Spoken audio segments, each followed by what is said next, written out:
1,000-bed facility can continue to be expanded. We're looking at other locations as well. We've had several other states that are actually using Alligator Alcatraz as a model. I'm having ongoing conversations with 5 other governors about facilities that they may have. That was Department of Homeland Security Secretary Kristi Noem in a press conference Saturday announcing that 5 other states are in talks to develop similar facilities modeled after Florida's new immigration detention center dubbed Alligator Alcatraz. The plans are concerning, especially since the Democratic lawmakers who toured the facility Saturday are sounding the alarm on the conditions inside.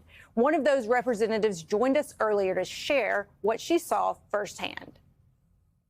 They eventually let us look into a room of cages, and it's 8 cages with 32 beds per cage, 3 toilets per cage, 3 phones per cage. We have animals that are in better conditions. Joining us now, Ophira Yehezkel, Director of External Affairs for the Democratic Governors Association, and MSNBC political analyst Brendan Buck. He was the top communications advisor to Speakers John Boehner and Paul Ryan.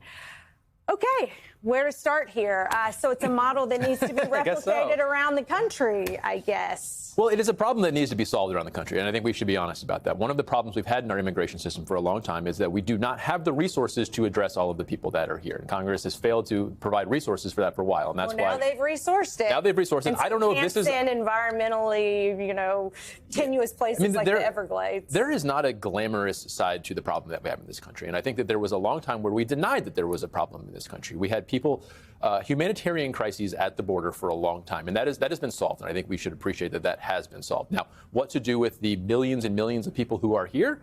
That is a problem that I don't know there's a good, easy answer to. Now, we do need to have better, we need to have facilities, we need to have judges who can process this, and that is really where the big backlog is. People end up in facilities like this because people that we realize or that we know probably should be deported, we don't have any way to process their claims.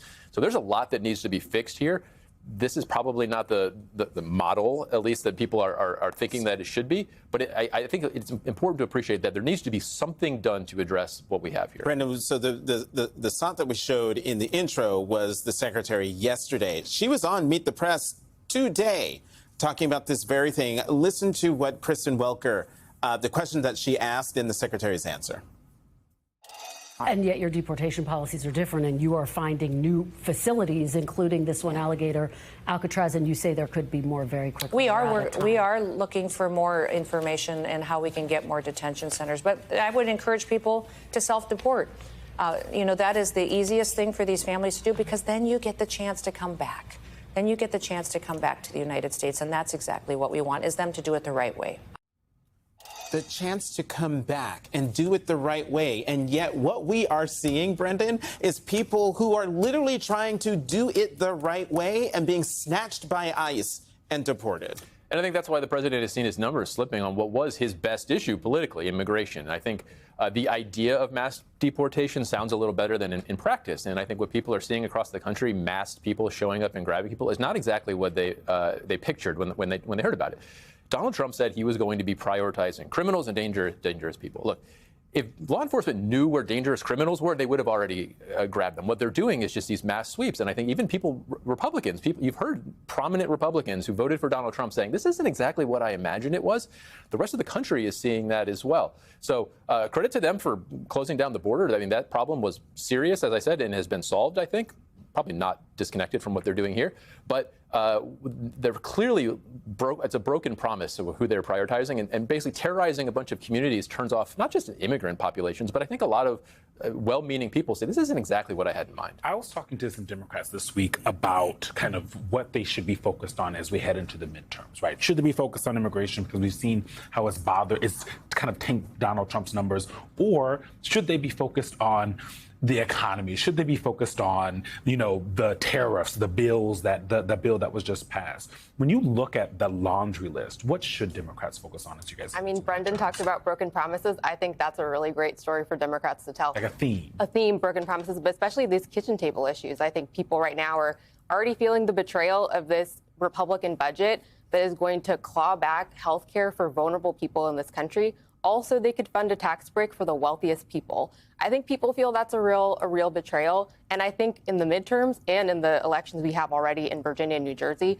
people are going to send a really big message about how they feel about that. And I think that's why you're already starting to see some Republicans say, hey, I'm thinking about retiring. I'm feeling a little vulnerable. The environment's changing, the terrain's shifting. I think because this is such a hard issue for people. But if voters are going to send that message, someone has to give them the message to send. And I think we can all be honest here. The Democrats aren't always the best about, kind of making things clear to voters about what they should be pissed off about. So how do Democrats actually get together, have a plan, and stick to that plan for the next year and a half? I would say everyone is laser focused on this economic message being number one. Trump broke his day one promise. Costs are going to be lower. Everything he has done has flown in the face of that. This budget is going to send people's healthcare costs rising. These tariffs, they're on one day, they're off the next. It's really hard for people to follow, but I think what people do feel is that in their everyday lives, Trump has not made a difference. Republicans have full control of Washington. They could do federal immigration reform right now. I think it's been broken as long as I've been alive. Yeah. Certainly there's willpower or the ability to take action on that. Instead, they did a tax cut for the wealthiest people in this country, a permanent tax cuts, by the way, and they're shifting the burden of that debt onto future generations. I think people will start to feel that or start to see that and connect the dots. And it is on us as Democrats, I think, to match that. I think Democratic governors have had real success running on these kitchen table issues, how they're making your life more affordable, putting money back in your pocket. Republicans like talk about tax cuts. Democratic governors across the country right now are passing those, signing those into law, getting that money back. So I think we do have a good story to tell. And this is a moment that's firm, I think, for opportunity. So let's listen to how Jon Ossoff, the senator in Georgia, messaged the Democrats' policy going forward for the 2024 midterms. 26. 2020. Oh, geez. I'm here with a report from our nation's capital. And it's not good news. See, it turns out that when Donald Trump said he was going to fight for working class Americans, what he really meant was he was going to take away your health care to cut taxes for the rich. That's what he really meant.